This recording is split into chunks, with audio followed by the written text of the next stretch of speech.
how are you? I'll take you back to my garden over here.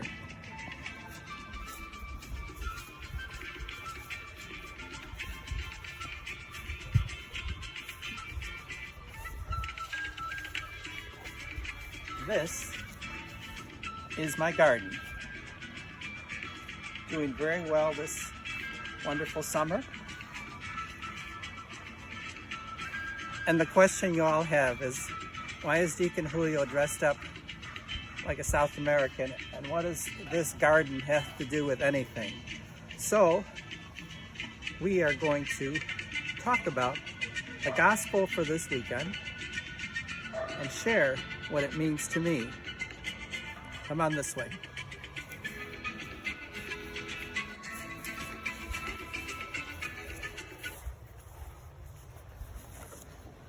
So, what I wanted to share is, as I was reading the gospel this week and trying to reflect, I thought about the many times that I've been on mission trips. I've been on mission trips with the Army, doing medical missions, missions where schools were built in wells. I've been on missions with the Peruvian Medical Society, and most of all, I've been on mission with the Diocese of Joliet into Sucre, Bolivia, where we would go to make little houses, just like the one that you saw where I came out of, and we would take care of the children, and we would take care of the people that were sick in the hospital. But children have always been part of mission. Everywhere I went, there was always the children. And so today I'd like to reflect about what Jesus has to say about children.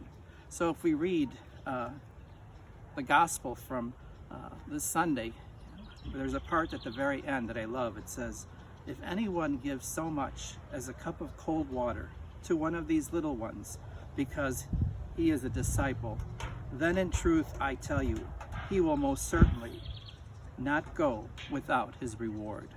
So Jesus has a special place for the children. And there's so many organizations dedicated to helping the children. There's Children Incorporated, there's Child Relief Services, there's Compassion International, and there's World Vision, all doing the work to take care of the children. And what does this garden have to do with all of this? Well, in South America, there's organizations that are teaching families to garden, not just garden like we have here, but if they put plastic, they have greenhouses, and those greenhouses produce a lot of food to feed large families, fresh fruits and vegetables. So that's what's happening in South America to help the children to eat. And in Matthew 18, we read today, "At that time the disciples came to Jesus and said, 'Who then is the greatest in the kingdom of heaven?' He called a little child to him and placed the child among him. And he said, 'Truly, I tell you, unless you change and become like a little child, you will never enter the kingdom of heaven. Therefore, whoever takes the lowly position of this child is the greatest in the kingdom of heaven.'" And so remember our children in a special way. I connect with Peru, I connect with Bolivia, and other countries that I visited over my years of doing mission work.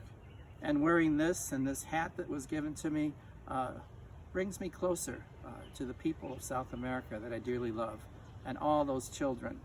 So out this weekend, let us give thanks for all our children here in this country and throughout the world, those children that need our help. And so may they have a fruitful harvest, may they have food on their table, and may the work continue to help them find peace and love in wherever their homes. So have a wonderful weekend. God bless you, and peace to all. Adios.